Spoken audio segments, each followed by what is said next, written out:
बिस्मिल्लाहिर्रहमानिर्रहीम। अस्सलामुअलैकुम नाजरीन, आप देख रहे हैं प्रोग्राम बिला तकल्लुफ़ और मैं हूं आपके साथ अनम जुल्फ़िकार। नाजरीन, प्रोग्राम में आज हम सबसे पहले बात करेंगे रावल झील किनारे पर कायम नेवी सेलिंग क्लब के हवाले से। नाजरीन, इस्लामाबाद हाई कोर्ट ने रावल झील के किनारे नेवी सेलिंग क्लब की तामीर जो है वो गैर कानूनी करार दे दी है और ऑर्डर्स दिए गए हैं कि इस क्लब को 3 हफ्तों के अंदर अंदर गिरा दिया जाए।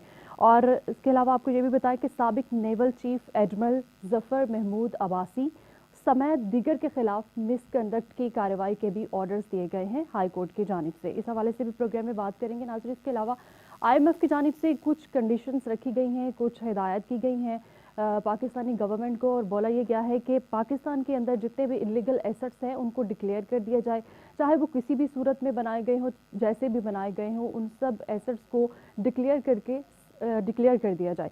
और इसके अलावा ये भी बोला गया है कि पाकिस्तान के अंदर जो गुर्बत है, पॉवर्टी लाइन से नीचे आ चुकी है, उसको कंट्रोल करने के लिए गवर्नमेंट क्या इकदाम कर रही है। इसके अलावा और भी बहुत सारे पॉइंट्स उठाए गए हैं IMF की जानिब से, और इसको देखते हुए IMF ने पाकिस्तान का लोन भी बंद कर दिया है, क्योंकि पाकिस्तानी गवर्नमेंट IMF की कंडीशंस को पूरा नहीं कर पा रही है। इसके अलावा FBR ऐसा इदारा है जो पिछले 6 साल से पार्लियामेंटेरियंस के टैक्स की डायरेक्टरी को पब्लिश कर रहा है। और अगर हम वज़ीर-ए-आज़म इमरान खान के, जो हमारे प्रेजेंट सिटिंग प्राइम मिनिस्टर हैं वज़ीर-ए-आज़म इमरान खान, उनके टैक्स की अदायगी की बात करें तो 2017 में प्राइम मिनिस्टर ने 1,03,763 रुपये टैक्स दिया, जबकि 2018 में 2,82,449 रुपये टैक्स दिया। और इसके बाद 2019 में उनके जो टैक्स की अदायगी है वो इतनी बढ़ जाती है कि उनका टैक्स 98,54,959 रुपये हो जाता है। हैरानकुन बात है कि इक़्तिदार में आने से पहले उनके टैक्स की अदायगी बहुत कम थी, और इक़्तिदार में आने के बाद इतना ज़्यादा टैक्स भरना, इसकी क्या वजूहात हैं, इसके हवाले से भी प्रोग्राम में बात करेंगे। और प्राइम मिनिस्टर इमरान खान की जानिब से ये भी क्लेम्स किए जा रहे हैं कि जो हम नेशनल हाईवेज़ बना रहे हैं वो माजी की हुकूमतों की निस्बत और बहुत कम बजट पर बना रहे हैं, ये भी क्लेम किया जा रहा है उनके हवाले से। और एक और रिपोर्ट ट्रांसपेरेंसी इंटरनेशनल को मौसूल हुई है, एक कंप्लेंट मौसूल हुई है, जिसमें इंकशाफ किया गया है कि नेशनल बैंक ऑफ पाकिस्तान के अंदर 235 बिलियन रुपीस की इरेगुलरिटीज सामने आई है। इस हवाले से भी हम प्रोग्राम में आज बात करेंगे। हमारे साथ प्रोग्राम में मौजूद हैं हमारे मोअज़्ज़िज़ मेहमान साबिक सफ़ीर और दानिश्वर सैयद आदिल गिलानी साहब। सर अस्सलाम वालेकुम। वालेकुम सलाम। सर, इस्लामाबाद हाई कोर्ट ने रावल झील के किनारे बने नेवी सेलिंग क्लब की तामीर को गैर कानूनी करार दे दिया है और साथ इसको 3 हफ्तों में गिराने का हुक्म भी दिया गया है। सर, क्या लगता है आपको हाई कोर्ट की जानिब से जो ऑर्डर्स दिए गए हैं इन पर अमल दरामद हो पाएगा? देखिए, ये बहुत ही अहम खबर है और पिछले चंद महीनों से जो है वो कराची के ऊपर सुप्रीम कोर्ट का जो इलीगल पार्क्स और अमेनिटी प्लॉट के ऊपर जो एक्शन हो रहा है उस पर नुक्ताचीनी हो रही है। और सिंध हाई कोर्ट ने भी जो है वो पूरे के पूरे DHA के लीगल प्रोजेक्ट्स को इलीगल डिक्लेयर कर दिया है। तो ये जो प्रोजेक्ट है नेवी का, जो रावल झील के किनारे सेलिंग क्लब का, ये अतर मिन्नुल्लाह जो चीफ जस्टिस हैं, ये इनका 3 डिफरेंट प्रोजेक्ट्स इन्होंने इस किस्म की जो है चीज़ें ऑर्डर दी हैं, मगर तीनों प्रोजेक्ट में 2 में तो सुप्रीम कोर्ट जाके कैसा फैसले जो है ना रिवर्स हो जाते हैं। तो इसके अंदर जो ऑर्डर दिया है, ये ऑर्डर ये है कि जो नेवल सेलिंग क्लब है ये नेशनल पार्क पे इलीगल बनाया गया है, और उसका उन्होंने ये फैसला दिया है कि भाई ये जो है 3 हफ्ते में गिरा के CDA से कहा है कि इसको आप ख़त्म करें। और ये भी ऑर्डर दिया है कि उस वक्त के जो यानी नेवल चीफ से जो इसकी ओपनिंग की थी वो इलीगल की, उसके ख़िलाफ़ एडमिनिस्ट्रेटिव एक्शन भी होना चाहिए। और उसके साथ साथ हाई कोर्ट ने ऑर्डर जनरल को भी हुक्म दिया है कि नेवल फॉर्म्स का जो है, पहले यहाँ पे नेवल फॉर्म की भी इजाज़त थी, तो उसका भी ऑडिट किया जाए कि ये है क्या सारा का सारा सिलसिला। मगर अतर मिन्नुल्लाह साहब के फ़ैसले जो हैं, ये फ़ैसला वैसे ही है जैसे कि इमरान खान का बनी गाला का मकान का था, कि वो सेक्टर 11E11 को जो है वहाँ पे पूरा का पूरा बनी गाला जो है वो इलीगल डिक्लेयर किया था हाई कोर्ट ने, और CDA ने भी कहा था इलीगल है। फिर उन्होंने मास्टर प्लान बना के और सुप्रीम कोर्ट में पता नहीं कौन हाकिम निसार थे कौन थे, उन्होंने आके उसको चेंज कर दिया और उसको रेगुलराइज करा दिया। और इनका जो मकान था बनी गाला का, उसको भी कुछ फीस दे के 2-4 लाख रुपए 15 लाख रुपए दे के इलीगल को लीगल कर दिया। और उसके बाद एक और वहाँ पे कॉन्स्टिट्यूशन एवेन्यू में जो है हयात टावर जो है होटल का बड़ा प्रोजेक्ट था, जिसके अंदर के टोटल इलीगल था, उसके अंदर उसे पैसा भी नहीं दिया था उसके मालिक ने। वो मालिक जो है पीटीआई का एमएनए है, कश्मीर आज़ाद कश्मीर के अंदर भी इलेक्शन लड़ा है, और उसके अंदर इमरान खान साहब का भी अपार्टमेंट है, ख्वाजा आसिफ का भी अपार्टमेंट है, खोसा चीफ उनका भी अपार्टमेंट है, उसको भी लीगल डिक्लेयर किया था। वो भी वहाँ गया और सुप्रीम कोर्ट में अपील की, इमरान खान साहब ने अपील की थी, और वो अपील पे वो रिवर्स हो गया और उसको लीगलाइज कर दिया। जब लीगलाइज कर दिया इलीगल को लीगल, तो फिर ये सिंध के अंदर जो मसला आ रहा है कि जब वो इमरान खान के प्रोजेक्ट जो सारे इलीगल को लीगल कर देता है सुप्रीम कोर्ट, तो सुप्रीम कोर्ट सिंध के प्रोजेक्ट में क्यों नहीं करता। तो ये बहुत बड़ा इसके अंदर तदाद है सुप्रीम कोर्ट में और हाई कोर्ट के फैसलों में। मगर ये है कि अतर मिनल्ला साहब जो है वो एक बहुत ही निडर और बेबाक चीफ जस्टिस हैं, जिनके फैसले जो हैं वो यानी बोलते हैं, वो अपने उसके अंदर हर एक को पता है कि ये फैसला जो है वो कानून के हिसाब से है, मगर कानून जो है सुप्रीम कोर्ट के आगे जाके बेबस हो जाता है कि वो अपनी मर्ज़ी से जूनियर का सीनियर बना देता है सुप्रीम कोर्ट इलीगल को लीगल डिक्लेयर कर देता है। जो पैसा आता है बाहर से, पैसा आता है एसेट रिकवरी का गवर्नमेंट का, वो प्राइवेट आदमी को दे देता है। एक अजीब चक्कर चला हुआ है इसके अंदर। तो ये यानी जहाँ तक के अतर मिनल्ला साहब के फैसले हैं, ये बहुत शानदार फैसले हैं, और यही फैसले जो है सुप्रीम कोर्ट के अंदर स्टे होने यानी उसको वेट होना चाहिए। मगर हमें नहीं उम्मीद कि ये फैसला जो है ये अमल होगा, इसके ऊपर अमल दरामद नहीं होगा। ये जो हिस्ट्री बताती है कि सुप्रीम कोर्ट का सहारा लेके और या इसी के अंदर रिव्यू पिटीशन आएगी, कोई नया जज लगा देंगे और रिव्यू करके इसको ख़त्म कर देगा। ये सारी चीज़ है। वजह यह है कि ये स्टेट कैप्चर है। गवर्नमेंट के इदारे जो हैं वो अपने पर्सनल यूज़ के लिए हुकूमत के डिपार्टमेंट को, हाई कोर्ट को, सुप्रीम कोर्ट को, नैब को यूज़ करते हैं। तो ये चीज़ आती है तो पाकिस्तान की करप्शन इंडेक्स ज़्यादा आती है। बाहर से सर्वे आता है तो पाकिस्तान जो है करप्शन में डूबा हुआ है। तो ये सब चीज़ें शो करती हैं कि Pakistan is under state capture. कि एक इंस्टीट्यूशन है जो आर्मी का है, आर्म फोर्सेस का है, वो डीएचए बना रहा है, वो यानी इलीगल बिल्डिंगें बना रहा है नेवी वाला। दूसरा जो है एक और भी फैसला दिया है इन्होंने कि जितने भी हाउसिंग सोसाइटी ने ये गवर्नमेंट के इदारों के नाम यूज़ नहीं करे। FIA हो गया, IB हो गया, नेवी हो गई, आर्मी हो गई, वो कैसे यूज़ कर रहे हैं हाउसिंग सोसाइटी में। जब हाउसिंग सोसाइटी में नाम यूज़ करते हैं तो DHA जो है वो भी नाम नहीं यूज़ कर सकता। उधर से आप आए तो बैरियर टाउन भी नाम यूज़ कर सकते। DHA डिफेंस हाउसिंग अथॉरिटी है। जब हाउसिंग अथॉरिटी है तो हाउसिंग सोसाइटी जो है उसके अंदर जब इस कोर्ट ने ऑर्डर दिया है तो उसके हिसाब से अमल होना चाहिए, मगर उस पर भी अमल नहीं होगा। जो हमारी रीत बताती है सुप्रीम कोर्ट पे हर चीज़ रिवर्स हो जाती है। तो सर बात कर ले तब अब IMF की जानिब से कुछ कंडीशंस रखी गई हैं, क्या लगता है आपको कि पाकिस्तानी जो गवर्नमेंट है वो IMF की तमाम कंडीशंस को पूरा कर सकेगी या नहीं? नहीं, सवाल ही नहीं है। वजह यह है कि IMF का जो कंडीशन है ना, ये आपको मैं बताऊँ, IMF का लोन जो है टोटल जो है वो 5 साल में $6 बिलियन का मांगा है उन्होंने। उस पैसे की वैल्यू नहीं है, मगर IMF के साथ जो है वो ये है, इंटरनेशनल मॉनेटरी फंड है, वो गवर्नमेंट को लोन देने से पहले गवर्नमेंट की वो असेसमेंट करता है कि गवर्नमेंट में क्या खराबियाँ हैं। उन्होंने असेस किया कि पाकिस्तान गवर्नमेंट के अंदर जो है रूल ऑफ लॉ नहीं है, पाकिस्तान गवर्नमेंट में स्टेट कैप्चर है। तो वो अपने इसके साथ जो उन्होंने लोन नेगोशिएट किया तो उसके साथ उन्होंने कहा कि आप अपनी ये चीज़ें जो हैं ठीक करें, जैसे मेजर टू स्ट्रेंथन गवर्नेंस जो है अपनी ठीक करें, करप्शन ख़त्म करने की कोशिश करें, पावर्टी रिडक्शन करें, ये सब चीज़ें करें। ये काम तो हमें खुद करने चाहिए ना। ये तो हर पार्टी का, पीपल पार्टी आती है, करोड़ों कपड़ा मकान है, रोटी कपड़ा मकान।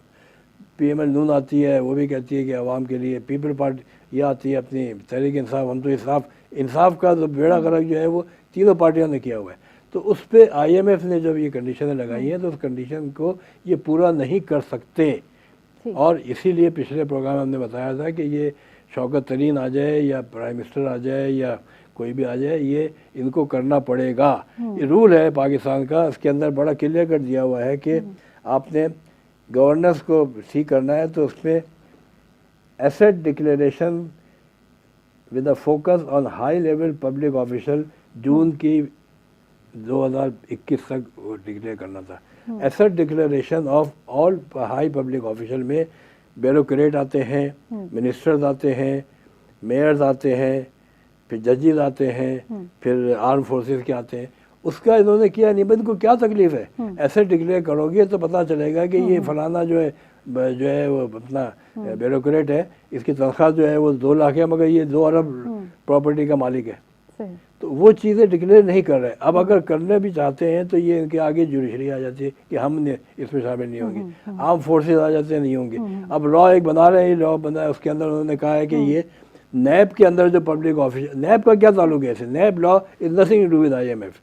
नैब लॉ को तो उन्होंने IMF ने कहा कि ठीक करो, तो IMF ने कहा है कि इसके अंदर जो है एसेट डिक्लेरेशन का करें, वो नहीं किया उन्होंने आज तक। तो ये इनकी नेगोशिएशन 11 को भी नहीं होंगी, आगे भी नहीं होंगी। फिर इन्होंने सारे के सारे प्रोक्योरमेंट के कॉन्ट्रैक्ट जो है IMF ने कहा है PPR रूल के तहत वो वेबसाइट पे डालो, पता चले कि किस पैसे पे दिए, किसको दिए, उसका बेनिफिशियल ओनर कौन है। ये भी नहीं डाला इन्होंने।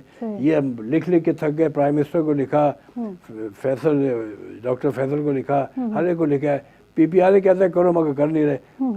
NHA का जैसे आप देख रहे हैं कि NHA के अंदर इन्होंने कह दिया इमरान खान साहब ने कि ये 1,000 अरब रुपए की करप्शन हुई है रोड के प्रोजेक्ट में पिछले दौर में। ये इनको मिनिस्टर है यहाँ के NHA के, उन्होंने गलत फीड कर दिया, वो लगे में फीड कर, उसके हिसाब से वो लगे। अब उसके अंदर आप देखेंगे तो NHA ने खुद जवाब दिया है प्राइम मिनिस्टर पोर्टल पे, जो TI को है, भी आपको दिखा रहे हैं, इसके अंदर लिखा हुआ है कि ये झूठ बोल रहे हैं, ये गलत है। NHA के किसी प्रोजेक्ट पे कोई करप्शन नहीं हुई है। ठीक, कोई करप्शन नहीं हुई है। इसी पर मजीद भी बात करेंगे, लेकिन नाज़रीन जहाँ पर वक्त हुआ है ब्रेक का, हमारे साथ रहिएगा।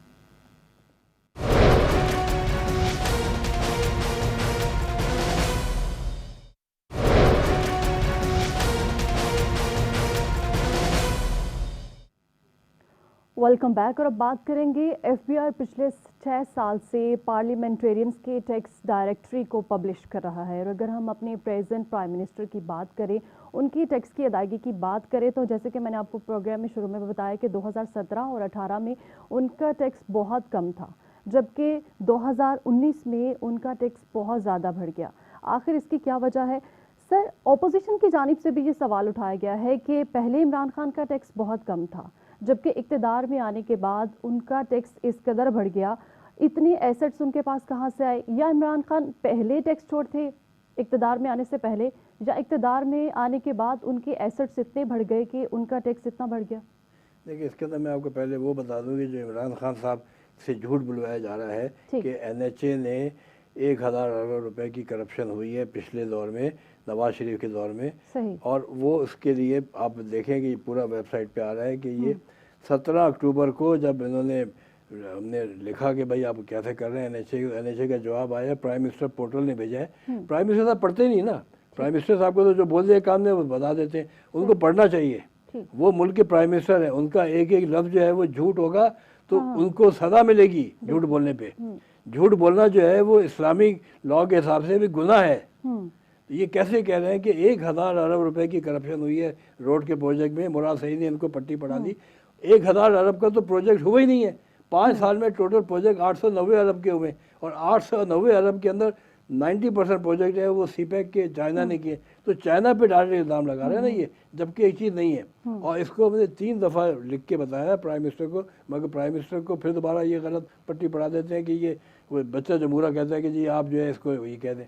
जहाँ तक कि इसके एसेट डिक्लेरेशन का ताल्लुक है, ये एसेट डिक्लेरेशन भी जो है ये IMF के कहने पे हो रहा है। ये शौकत तरीन के या इमरान खान के कहने पे नहीं हो रहा है ये, बल्कि IMF ने कहा था कि टेलीफोन डायरेक्टरी छापे जाए पूरे पाकिस्तान की। तो पूरे पाकिस्तान की टेलीफोन डायरेक्टरी 2014 से छप रही है। 2013-14 से हर साल छप रही थी। 2018 से बंद कर दी ये हुकूमत आई है। तो हर आदमी का अपना भी आप डालो, मेरा डालो, किसी का डालो, नाम डालें, उसका NIC नंबर डालें, पता चलेगा इसकी ये इसने इनकम टैक्स लिया है। वो क्यों बंद कर दी? IMF इसलिए एग्रीमेंट नहीं करेगा। अब ये वाला जो है इनका एसेट डिक्लेरेशन का, इमरान खान साहब के टोटल एसेट डिक्लेरेशन जो है वो जैसे आपने बताया कि 2017 में इनकम टैक्स 1,03,000 रुपये था, 2018 के अंदर 2,85,000 था, 2018 में जो है इनकी गवर्नमेंट की प्राइम मिनिस्टर की तनख्वाह जो है वो 1,90,000 रुपये की मिलती है, उस पर टैक्स लग गया ये। ठीक है ना। 2019 के अंदर इनकी जो है वो 40 गुना बढ़ गई इनकम, और टैक्स जो है वो 98 लाख, ये तो कोई सैकड़ों गुना बढ़ गया। ये क्यों बढ़ा है, क्या वजह है, इसको क्यों एक्सप्लेन नहीं करते? ये मैं कह रहा हूँ इमरान खान साहब जो है वो तो एक, उनको ज़िंदगी में उन्होंने कोई काम तो किया नहीं। उन्होंने हमेशा जो है वो खैराती काम किए, उन्होंने वेलफेयर के काम किए, हॉस्पिटल बना दिया, कॉलेज बना दिया, ये कर दिया। उनके साथ जो लगे हुए हैं ना उनके हारी मवारी, अब वो सब सामने आ रहे हैं ना। कोई एक्सपर्ट है, आरिफ नकवी है, कोई वहाँ से आ रहा है दुबई का, कोई है, कोई आकर जो है खसरो बख्तियार है, कोई रज़ाक दाऊद है, ये सब उसको जो बता देते हैं वो करते हैं। इसके अंदर इनकी जो ये इनकम बड़ी है, वो बड़ी इनकम जो है वो मुनाफे से बड़ी होगी। बिजनेस तो किया नहीं इन्होंने कोई, या प्रॉपर्टी बेच के बड़ी होगी। तो सर ये प्रॉफिट कहाँ से आया? ये कहाँ से आया ये कोई नहीं पता चल रहा। इसके अंदर आप इसको देखें, तोशा खाने के साथ भी आप लिंक करें कि इनके जो घर है वहाँ बनी गाला में, उस पर इनकी 2 खबरें आई थी कि ये इसकी जो बाउंड्री वॉल है वो बनाई है वो अपने फंड से, इमरान खान ने। फिर कहा पार्टी फंड से बनाई है, पार्टी फंड से नहीं बन सकती। वजह यह है कि अगर किसी के घर के अंदर, यानी इनकम टैक्स का लॉ ये है कि मुझे अगर कोई गिफ्ट देता है पैसा, आदिल जिलानी को कोई गिफ्ट देता है, अगर मेरे अपने रिश्तेदार हैं, बहन भाई बेटा बेटी, तो उस पर कोई गेन टैक्स नहीं है। अगर तुमने मुझे लोन गिफ्ट दे दिया 5 करोड़ रुपए का, तो उसके ऊपर जो है वो 20% टैक्स है। ठीक। तो इनको कोई गिफ्ट मिला है वो डिक्लेयर करें, जो इसका इनको जो इसके ऊपर जो है 4 करोड़ रुपए का 3.5 करोड़ का गिफ्ट मिला है, जो इनको बताएं किसने गिफ्ट दिया है, उसने लीगली दिया, इलीगल दिया। या तोशा खाना से जो खबरें आ रही हैं कि उन्होंने चीज़ें सस्ते में ख़रीद के बेच दी हैं, बेच के सड़क बनवाई है, हर किस्म के। तोशा खाना के जो है वो इनके जो हारी मवारी जो इनके मिनिस्टर्स हैं, जो उनके पास एडवाइजर हैं, कहते हैं ये नेशनल सीक्रेट इसलिए है कि इनके नाम अफशा हो जाएंगे सारों के, पता चलेगा कौन कौन आदमी इमरान खान को, या इमरान खान ने जो है अपनी पोस्ट का नाजायज़ फ़ायदा उठाया कि तोशा खाना को उसने एज अ बिजनेस यूज़ किया। तोशा खाना में इजाज़त है कि प्राइम मिनिस्टर या प्रेसिडेंट या मिनिस्टर कोई भी ले सकता है पैसा देके, बट वो बेचने के लिए, बिजनेस के लिए नहीं ले सकता, वो अपने यूज़ के लिए ले सकता है।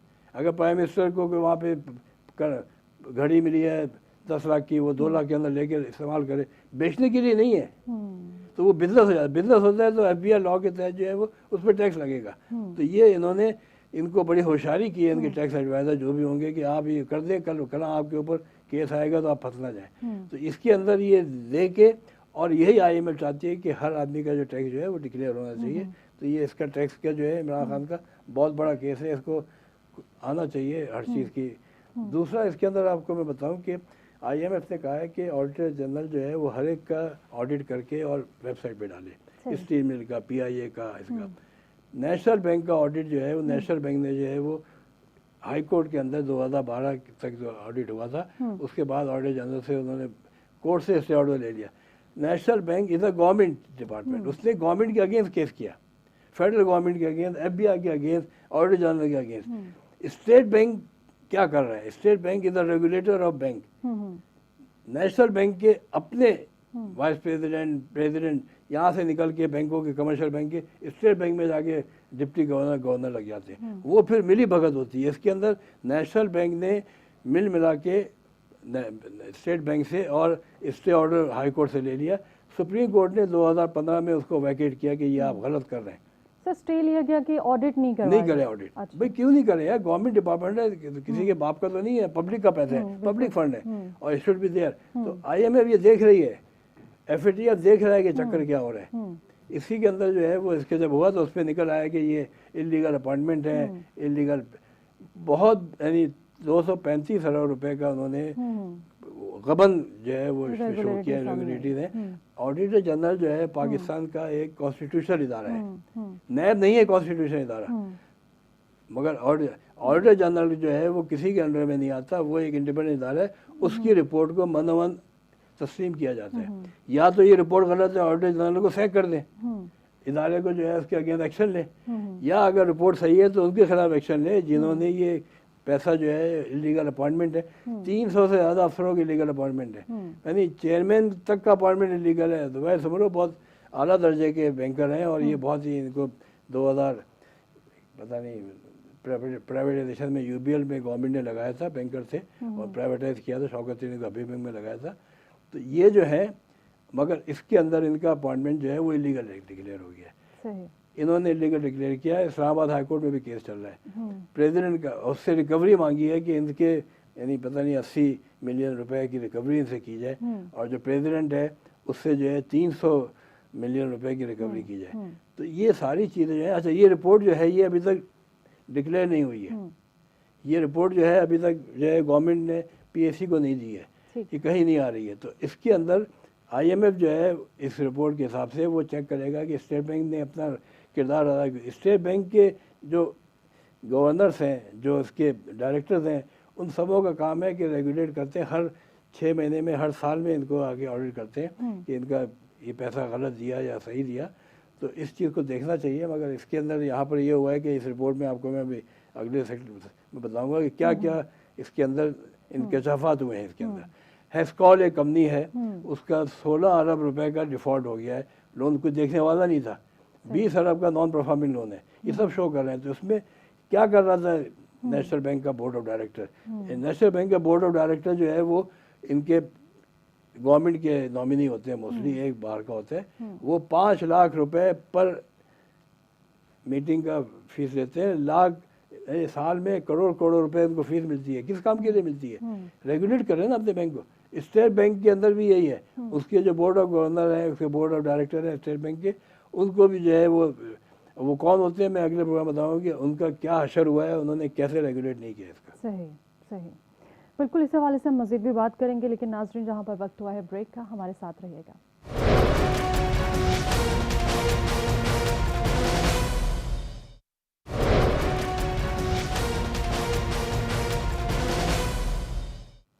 वेलकम बैक नाज़रीन। प्रोग्राम ब्रेक में जाने से पहले हम बात कर रहे थे नेशनल बैंक ऑफ पाकिस्तान के हवाले से। नाज़रीन, ट्रांसपेरेंसी इंटरनेशनल को एक कंप्लेंट मौसूल हुई जिसमें इंकशाफ ये किया गया है कि नेशनल बैंक ऑफ पाकिस्तान के अंदर 235 बिलियन रुपीस की इरेगुलरिटी सामने आई हैं और 2012 से जबकि इनका कोई ऑडिट भी नहीं करवाया गया या ऑडिट नहीं हुआ। पब्लिक अकाउंट्स कमेटी ने ऑडिटर जनरल को कहा कि आप नेशनल बैंक ऑफ पाकिस्तान का ऑडिट करें, लेकिन इस ऑडिट को रुकवा दिया गया और ये ऑडिट भी नहीं हो सका। सर, आप क्या समझते हैं, जो ट्रांसपेरेंसी इंटरनेशनल को ये रिपोर्ट मौसूल हुई है जिसमें बिलियन रुपीस की इरेगुलरिटी सामने आई है नेशनल बैंक ऑफ पाकिस्तान के अंदर, इस बैंक का ऑडिट क्यों नहीं हुआ? ऑडिट ना होने के पीछे किसकी गफलत हो सकती है, क्या लगता है आपको? ये गफलत जो है, ये 2012 में जो हुकूमत थी, 2012 में जो मिनिस्टर था, फाइनेंस मिनिस्टर था, उसकी गफलत है। ठीक।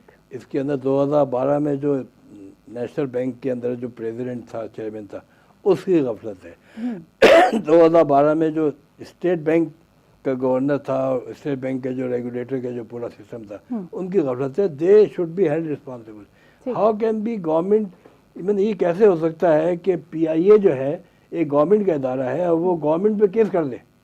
ये नहीं हो सकता। ये केस किया और अल्लाह कमाल है हाई कोर्ट का, हाई कोर्ट ने उसको स्टे भी दे दिया। मतलब यही कह रहे हैं कि यानी कानून का जो है वो, इंसाफ का जो है वो, कत्ल जो है वो हाई कोर्ट, सुप्रीम कोर्ट और कोर्ट करती रही है, जिसकी वजह से करप्शन के अंदर जुडिशरी जो है वो सेकंड मोस्ट करप्ट डिक्लेयर होती है। परसेप्शन में ये आ रहा है ना ये। तो इसके अंदर यही हुआ है कि इसमें इन्होंने केस किया 2012 में और उसको स्टे दे दिया हाई कोर्ट ने। सुप्रीम कोर्ट के अंदर ये केस गया तो सुप्रीम कोर्ट ने ऑर्डर दिया, ये ऑर्डर है 8 सितंबर 2015 में, कि ऑडिटर जनरल पाकिस्तान जो है वो सारे इदारों का नाम लेके डिफेंस हाउसिंग अथॉरिटी, इसका भी ऑडिट करे, वाह नोबल कंपनी का करे, नेशनल बैंक का करे, पाक चाइना इन्वेस्टमेंट एससीसीबी का करे, ओपीएफ करे, ओपीएफ वेलफेयर फंड का करे। तो इसके बाद जब ऑडिट शुरू हुआ है ये, तो ऑडिट के अंदर जो चीज़ें निकली हैं वो ऐसी होशरुबा है कि इसके अंदर, चले पिछला तो छोड़ दें, मगर इसके अंदर 117 केसेस हैं करप्शन के, फ्रॉड के, इरेगुलरिटीज़ के जो इन्होंने कोट किए हैं। उसमें से 37 केसेस, 117 में 37, अबाउट 30% केसेस जो है वो हालिया हुकूमत के हैं, पीटीआई के ज़माने के। उसमें पीटीआई के फाइनेंस मिनिस्टर, पीटीआई की पूरी कैबिनेट, फिर नेशनल बैंक का पूरा सिस्टम, स्टेट बैंक का पूरा, वो इन्वॉल्व है। उसके अंदर जो टोटल करप्शन उन्होंने बताई है वो बताई है तकरीबन 16 अरब रुपए की करप्शन। उसमें इलीगल अपॉइंटमेंट जो है वो 300 से ज़्यादा इलीगल अपॉइंटमेंट है। यानी चेयरमैन का इन्होंने बताया कि ज़ुबैर समरो साहब अच्छे आदमी है, मगर उनका अपॉइंटमेंट इन्होंने, पहले भी हाई कोर्ट के अंदर केस चल रहा है इस्लामाबाद के अंदर, तो ऑडिटर जनरल ने कहा कि इनका अपॉइंटमेंट जो है वो इलीगल इस तरह है कि ये जब वहाँ पर इनका चूज़ कर रहे थे तो he was the member of the state bank board के मेंबर थे, तो उनका कंपनी का इंटरेस्ट आता तो नहीं हो सकते थे। दूसरा ये कंप्लेन में आया है कि ये जो है ये इसको कैबिनेट ने अप्रूव किया था और इसकी एज बार था इनका कि 71 से 70 से ऊपर नहीं रह सकते। तो मगर कैबिनेट ने अप्रूव किया। ये शौकत खानम हॉस्पिटल के ट्रस्टी हैं, इमरान खान उसके चेयरमैन है। कैबिनेट का जो है वो इमरान खान ने किया था, उन्होंने इसको अप्रूव किया, तो इस पर इनडायरेक्टली इल्ज़ाम कैबिनेट पे आता है। और cabinet means prime minister and all minister.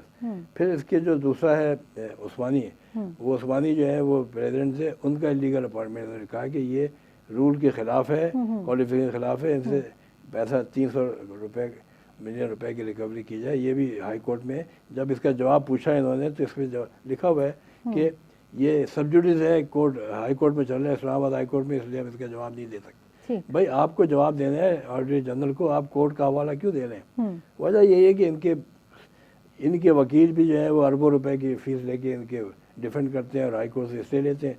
अब वो रिटायर हो जाएंगे, प्रेसिडेंट मेरे ख्याल से रिटायर हो रहा है, चेयरमैन भी रिटायर, 3 साल का टेनर ख़त्म हो रहा है, स्टेट बैंक का गवर्नर का भी टेनर ख़त्म हो रहा है, तो ख़त्म हो जाएंगे तो इनके अकाउंटेबिलिटी कहाँ से होगी?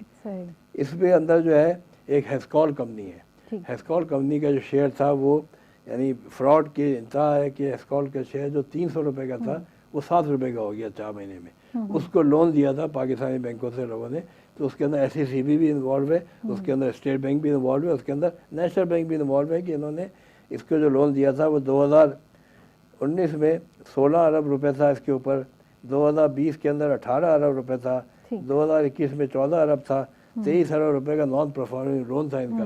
तो ये इसकी रिस्पॉन्सिबिलिटी जो है वो नेशनल बैंक के बोर्ड ऑफ डायरेक्टर्स के ऊपर है कि जिसके अंदर के फाइनेंस मिनिस्ट्री की भी है।